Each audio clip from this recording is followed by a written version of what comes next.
Welcome to maths unblock channel. अगर आप channel पे नए हैं तो चैनल को सब्सक्राइब करें और बेल आइकन को हिट कर दें ताकि कोई भी वीडियो अपलोड हो तो आपको उसकी इन्फॉर्मेशन मिल जाए। वेलकम। इस वीडियो में हम यूक्लिड के 5 पोस्टुलेट्स के बारे में देखने वाले हैं। तो पोस्टुलेट्स क्या होता है, जैसे हमने देखा था एक्सियम जो है वो थ्रू आउट मैथमेटिक्स यूज होते हैं, लेकिन पोस्टुलेट जो है वो स्पेसिफिक है ज्योमेट्री में, केवल ज्योमेट्री में ही यूज होते हैं। एज्यूमेशन है ये भी, लेकिन ज्योमेट्री के लिए स्पेशल है, एक्सक्लूसिव आप बोल सकते हैं। तो देखिए पोस्टुलेट नंबर 1, सबसे पहले देखते हैं कि फर्स्ट पोस्टुलेट क्या है। तो फर्स्ट पोस्टुलेट है हमारा, स्ट्रेट लाइन में be drawn from one point two any other point. अगर हम एक पॉइंट से दूसरे पॉइंट तक स्ट्रेट लाइन ड्रॉ करते हैं तो स्ट्रेट लाइन कहाँ से कर सकते हैं, any one point two any other, कोई भी दो पॉइंट से, एक पॉइंट यहाँ लिया एक पॉइंट लिया, दोनों को जब हम ज्वाइन करेंगे तो स्ट्रेट लाइन मिल जाएगी, राइट। ये ज्योमेट्री के लिए पॉइंट यहाँ भी हो सकता है, यहाँ भी हो सकता है, यहाँ भी हो सकता है। अगर मैं इन दोनों को जोड़ूंगा तब भी स्ट्रेट लाइन मिलेगी, इन दो को जोड़ूंगा तब भी स्ट्रेट लाइन मिलेगी, इन दो को जोड़ूंगा तब भी स्ट्रेट लाइन मिलेगी। तो किसी भी एक पॉइंट से दूसरे पॉइंट तक जा सकती है। इसी का एक्सियम का एक और वर्जन है कि दो पॉइंट को जोड़ते हैं तो एक लाइन मिलती है। मतलब given two distinct point there is a unique line that passes through them. That means अगर दो पॉइंट है तो उनसे यूनिक लाइन ही पास होगी, जो हम बहुत बार यूज करते हैं ज्योमेट्री में। अगर हमारे पास एक ही पॉइंट है तो देखिए इससे बहुत सारी लाइन पास हो सकती है, इधर भी जा रही है, इधर भी जा रही है, इधर भी जा रही है, इधर भी जा रही है। देखिए इस पी पॉइंट से बहुत सारी लाइन पास हो रही है, इस क्यू से भी बहुत सारी पास हो रही है। बट इसका हम अगर यूज करें कि दो पॉइंट को जोड़ने वाली क्या होती है, एक स्ट्रेट लाइन होती है। तो इन दोनों को अगर ज्वाइन करेंगे तो केवल ये एक यूनिक लाइन से ही ज्वाइन होंगे। ये हम बहुत बार यूज कर सकते हैं, राइट। मैथमेटिक्स में यूज होता है ज्योमेट्री में कि गिवन टू डिस्टिंक्ट पॉइंट है, एक यूनिक लाइन ही पास होती है दो पॉइंट से, दो से ज़्यादा नहीं। अगर कोई लाइन पी से पास हो, सपोज आप इस लाइन को देखिए, ये पी से तो जा रही है लेकिन क्यू से नहीं जा सकती, स्ट्रेट लाइन है, इधर चली जाएगी। ये वाली लाइन देखिए क्यू से तो जा रही, पी से नहीं जा सकती, तो एक ही लाइन है जो पी और क्यू दोनों से पास होगी। There is a unique line passing through two given points.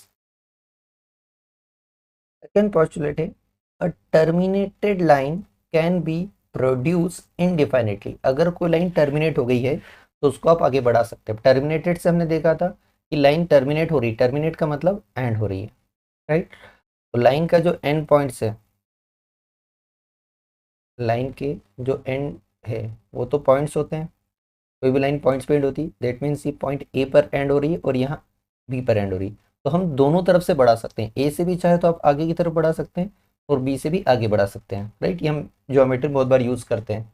Exterior angle कैसे बनाते हैं हम, यहाँ पर ए बी सी था, देखिए बी सी टर्मिनेटेड लाइन थी क्योंकि बी और सी पॉइंट है।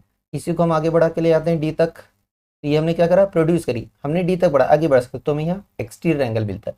तो ये सारा कंसेप्ट इसी के पर बेस्ड होकर यूज हुआ है। थर्ड पोस्टुलेट देखिए, a circle can be drawn with any centre and any radius. आप कोई भी सेंटर लेके कोई भी रेडियस लेके एक सर्कल को ड्रॉ कर सकते हैं, राइट। तब हमारे पास दो चॉइस आती है, राइट। तो पहली चॉइस ये है कि हम एक ही सेंटर लेके अलग अलग रेडियस चेंज करें, या एक ही रेडियस लेके अलग अलग सर्कल चेंज कर, अलग अलग सेंटर चेंज करें। तो पहला ऑप्शन में क्या करा हमने कि रेडियस को सेम रहने दिया, राइट। रेडियस को सेम रख देते हैं और सेंटर को चेंज कर लेते हैं, मतलब सेंटर को डिफरेंट कर लेते हैं, राइट। रेडियस सेम और सेंटर डिफरेंट, तो देखिए आपको कुछ इस तरह से सर्कल मिलेंगे। ये चारों सर्कल का सेंटर अलग है लेकिन सबकी रेडियस सेम है। जो यहाँ रेडियस है अगर 1 यूनिट है तो सबकी रेडियस सेम है, सेम साइज के दिख रहे हैं आपको। तो ये क्या है, ये पहला वाला केस है जहाँ पर रेडियस सेम है लेकिन सेंटर अलग अलग है। ऐसे सर्कल को आप क्या कहेंगे, इन्हें हम कहते हैं congruent circles, right. Congruent circles. तो कॉन्ग्रुएंट सर्कल्स क्या होता है, ऐसे सर्कल जिनका सेंटर भले ही अलग हो लेकिन रेडियस सबकी सेम रहती है। अगर यहाँ रेडियस आर है तो यहाँ भी आर है, यहाँ भी आर है, यहाँ भी आर है। ये पहले टाइप के।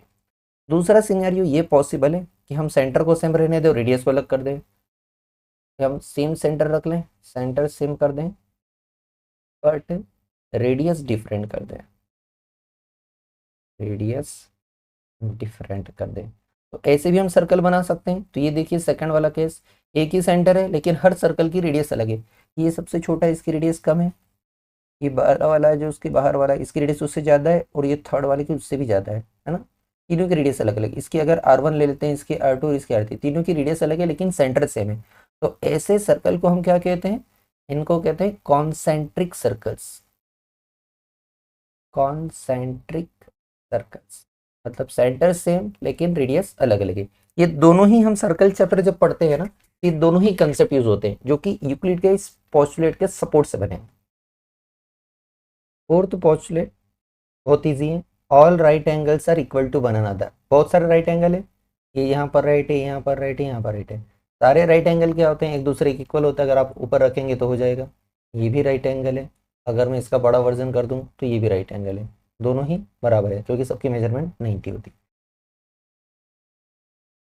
नाउ फिफ्थ पोस्टुलेट, ये यूक्लिड का सबसे इंपॉर्टेंट वाला पोस्टुलेट है जिसके बेस पर हमने लाइन्स और एंगल की अलग ही थ्योरी पूरी बन गई है। देखिए फिफ्थ पोस्टुलेट क्या बोला है, इफ अ स्ट्रेट लाइन, एक स्ट्रेट लाइन है, falling on two straight line, दो लाइन पर फॉल कर रही है। तो यहाँ पर देखिए ये वाली लाइन जो एल वाली है, ये इन दो line A B C D पर फॉल कर रही है, फिर आप इसको एम एन नाम भी दे सकते हैं, राइट।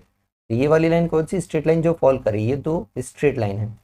ये जो लाइन फॉल करती है इसे हमें पता है क्या नाम देते हैं हम, ट्रांसवर्सल कहते हैं, ट्रांसवर्सल। तो means interior angle on the same side of it taken together.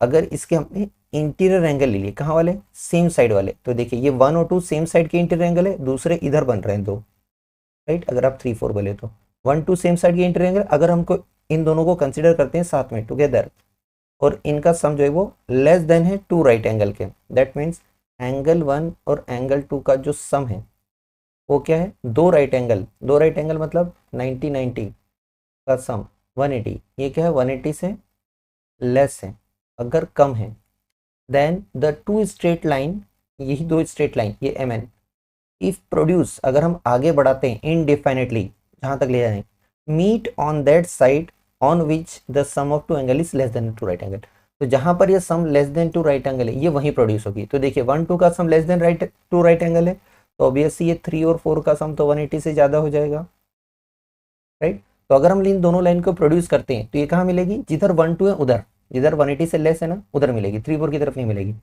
आगे बढ़ा के देखें, देखो इस लाइन को अगर हम आगे ले जाते हैं तो इस तरह से जा रही है, इस लाइन को अगर हम आगे बढ़ाएंगे तो इस तरह से जा रही है। ये देखा आपने, इस पॉइंट पर क्या कर रही है, इंटरसेक्ट कर रही हैं, राइट। कहाँ पर इंटरसेक्ट कर रही हैं, जहाँ पर जो सम है वो क्या है, लेस देन 180 है, उस तरफ इंटरसेक्ट कर रही है।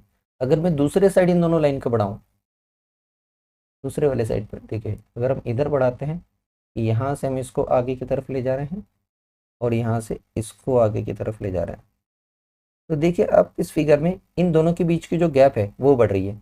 यहाँ गैप कम है, यहाँ गैप बहुत ज़्यादा है, मतलब जहाँ पर ये सम ग्रेटर देन 180 है, या यहाँ पर इंटरसेक्ट करेगी, ऑब्वियसली नहीं, नहीं करेंगी। तो दोनों लाइन कहाँ इंटरसेक्ट करिए, जहाँ पर इंटीरियर एंगल्स का सम लेस देन 180 है। लेफ्ट में है तो लेफ्ट में इंटरसेक्ट करेगी, राइट में तो राइट में। तो ये इंपॉर्टेंट करते हैं, इसके बेस्ड पर पैरेलल लाइन का कंसेप्ट है। तो पैरेलल लाइंस कब बनेंगी, सपोज ये जो 1 2 है लेफ्ट वाले, इनका सम भी 180 हो जाए, और जो राइट वाले हैं 3 और 4 इनका सम भी 180 हो जाए। अगर ऐसा हो गया तो देखिए ये इस तरह का सिनेरियो बनेगा, ये यहाँ पर 1 और 2 है, इधर भी सम 180, ये 3 और 4 इधर भी सम 180, मतलब ना तो ये लेफ्ट में मिलने वाली है ना ही राइट में। जब ये दो लाइन एम और एन ना लेफ्ट में मिलेंगी ना राइट में मिलेंगी, मतलब एक दूसरे को कभी टच नहीं करेंगी, तो ये क्या हो जाएंगी, पैरेलल लाइन हो जाएंगी। तो पैरेलल लाइन का कंसेप्ट इस फिफ्थ पोस्टुलेट के बेस्ड है, ठीक है। इसी के दो और वर्जन है जिसमें हम प्ले फॉर एग्जाम को देखते हैं। देखिए इसी फिफ्थ पोस्टुलेट के वर्जन है जिसको प्ले फॉर एग्जाम बोलते हैं। क्या है ये, for every line L and for every point P, एक लाइन एल और एक पॉइंट पी के लिए, नॉट लाइंग ऑन एल, ये पॉइंट पी कहाँ है, इस लाइन एल पर नहीं है, there exist unique line M that passes through P and parallel to L. अगर हमारे पास एक लाइन थी एल, एक पॉइंट था पी, तो अगर कोई भी लाइन, इस पी से बहुत सारी लाइन पास हो सकती है, लेकिन अगर हमें ऐसी लाइन चाहिए जो पी से भी पास हो, ठीक है, जो कहाँ से पास हो, पी से, और एल के भी पैरेलल हो, तो ऐसी एक ही लाइन होगी, ऐसी एक यूनिक लाइन होगी।